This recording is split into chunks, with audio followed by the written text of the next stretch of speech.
terminás siendo una especie de mediadora, una especie de traductora incluso dentro del mismo idioma. Dentro de los perfiles que se dedican a hacer diseño instruccional, no solamente hay gente de traducción, hay gente de profesorados, hay gente de psicología, hay gente de comunicación, hay gente de sociales. Bueno, lo de diseño instruccional, vos me dijiste que vos no sabías ni idea de lo que era, bueno, yo tampoco.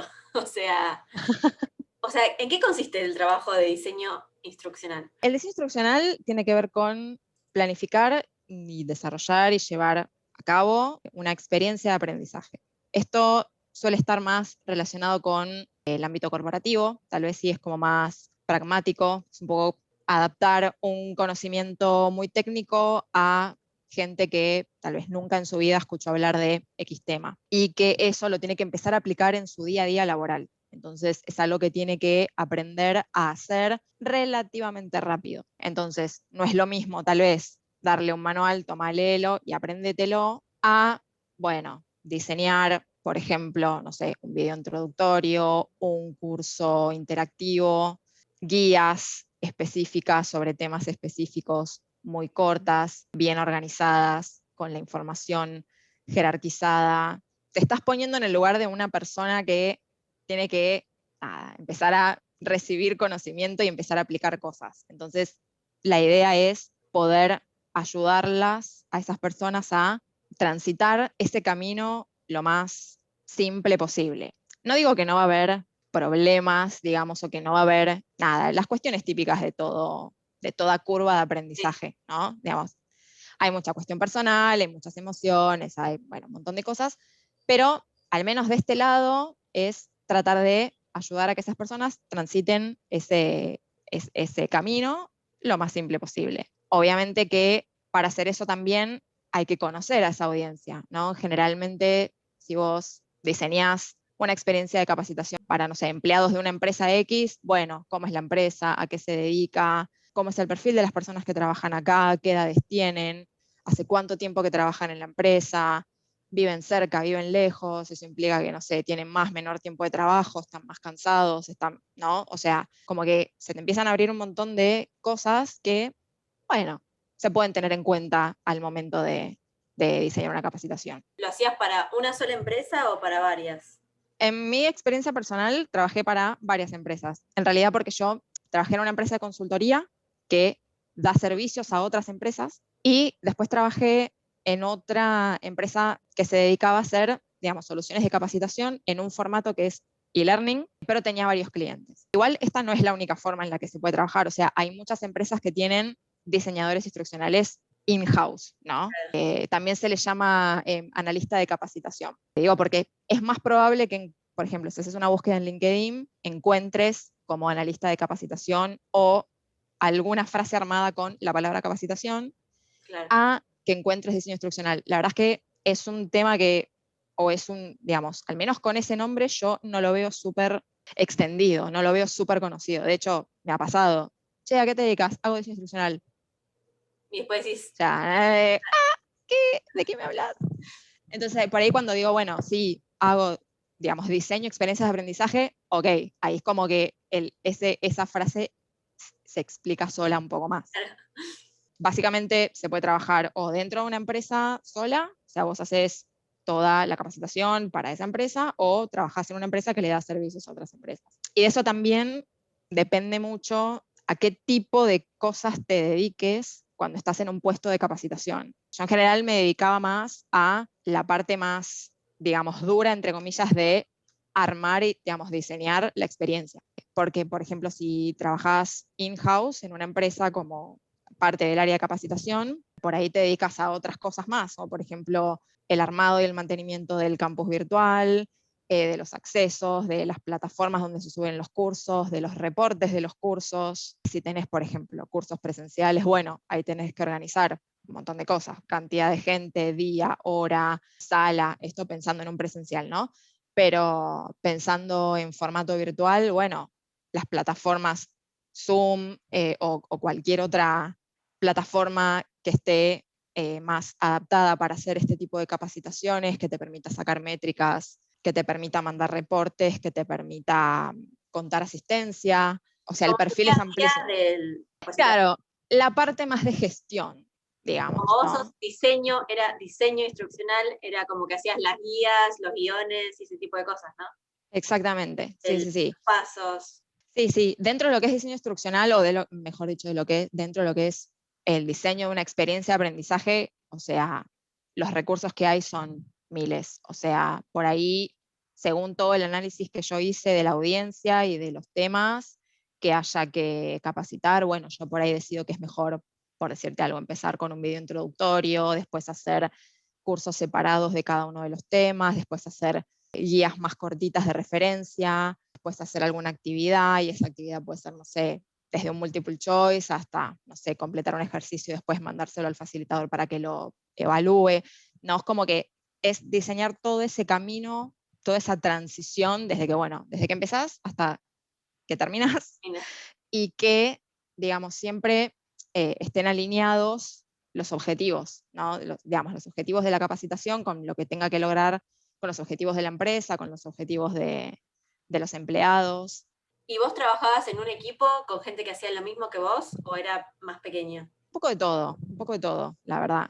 En una de las empresas teníamos, en una de las empresas en las que trabajé, había como 3 áreas separadas, tal vez. Una era la de diseño instruccional propiamente dicho, que es tipo toda la parte cruda del armado, digamos, del guionado, de los cursos. Otra parte la parte de diseño, que se encargaba de, digamos, montar todo ese guión en un formato atractivo visualmente, interactivo. Y luego la parte de lo que es la edición y ya, bueno, el mantenimiento de los cursos en la plataforma, ¿no?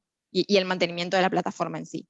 Eso por un lado. Y después, en otra de las empresas en las que trabajé, era más como condensado. Yo por ahí estaba asignada a un proyecto durante X tiempo, sé, 5 o 6 meses, y durante o sea, desde el momento que entraba, capaz ya muchas partes de todo este proceso que te contaba antes, ya estaba decidido, porque ya fue decidido antes, ya sea por el cliente o por la persona que vendió el proyecto, o por la persona que hizo el diseño preliminar, por decirlo de alguna manera. Estaba prearmado.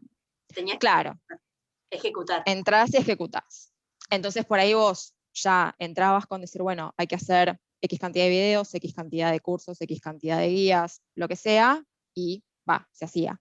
Y una vez que terminaba ese proyecto, ya después eso como que pasa como a manos del cliente, de alguna manera. O sea, ya después todo lo que tiene que ver con el mantenimiento de la plataforma o la obtención de métricas y todo, eso ya, bueno, va por parte del cliente. Y para este tipo de puestos, o sea, calculo que no eran todos traductores, ¿qué tipo de perfiles buscan las empresas? Mira, está bastante relacionado con lo de contenido en general. De vuelta, la idea es que vos puedas condensar todo un contenido adaptado a una audiencia. Digamos, ese es como el general. Y después esto, se valora mucho que puedas trabajar con otros perfiles. Mira, desde diseñadores, programadores, gestores de proyectos, hay de todo. Incluso, es más, si vos me preguntás, che, ¿a dónde estudio diseño instruccional? No hay, no sé. Si hay, no lo conozco, digamos. La verdad es que es algo que al menos en mi experiencia aprendí haciendo, y es algo que, nada, se hizo haciendo.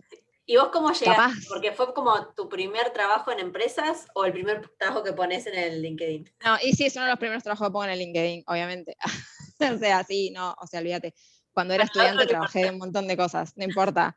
Y ya no es relevante a esta altura. O sea, Siento ¿cómo que fue que llegaste a ese puesto de diseño instruccional, al menos en la primera empresa? la primera fue por recomendación, la verdad es que fue así, o sea, necesitaban gente que tuviera muy buen manejo de inglés porque querían abrir mercado y necesitaban, nada, alguien que la tuviera clara con el idioma, y a partir de ahí empecé a aprender. Una vez que entré, empecé a aprender de vuelta con mis compañeros, con gente que me revisaba el trabajo, nada, con el ida y vuelta de todos los días. Y esa experiencia me sirvió después para ir a otra empresa donde también hacía diseño instruccional, pero ahí como que se amplió un montón el abanico porque antes trabajaba solamente haciendo formato e-learning, y ahí después empecé a trabajar haciendo un montón de otros formatos, de cursos presenciales, guías, videos, guiones para videos, también digamos, tratar con clientes cara a cara, era como que el abanico se amplió un montón. Cuando hacía diseño instruccional, trabajaba con contenido, digamos, crudo, un material crudo que yo leía, procesaba y analizaba, y eso lo convertía en una experiencia de aprendizaje. Después varía si, bueno, por ahí el proyecto era en español o en inglés, o en los dos idiomas, o se hace directamente en inglés y después se contempla que en un futuro se va a traducir. Bueno, vos ya todos esos conocimientos de redacción, de análisis de texto, de mentalidad contextual, ¿no? El hecho de decir, bueno, yo sé que ciertos materiales, ciertos contenidos, los tengo que adaptar a una audiencia X, a una persona que, por ejemplo, si, no sé, tengo que capacitar gente que trabaja en una empresa, gente que se dedica a, no sé, enchufar cables y, por decirte algo súper burdo, y tiene que pasar a utilizar en su día a día un sistema de gestión, ¿entendés? Tiene que empezar a hacer otro tipo de trabajo, bueno, ¿cómo se hace esa transición? Porque no es solamente tomar, te doy un contenido, un manual, léelo y listo, sino que más allá de eso hay toda una experiencia de aprendizaje y hay también, digamos, emociones previas, ¿no? Porque en general suele pasar mucho, ¿viste? Cada vez que tenés que aprender algo nuevo es como, y te encontrás con una primera impresión de decir, uy, esto es un bajón, no entiendo nada, nunca me va a salir, nunca nada. Hablando de las personas que tienen que recibir el curso, ¿no?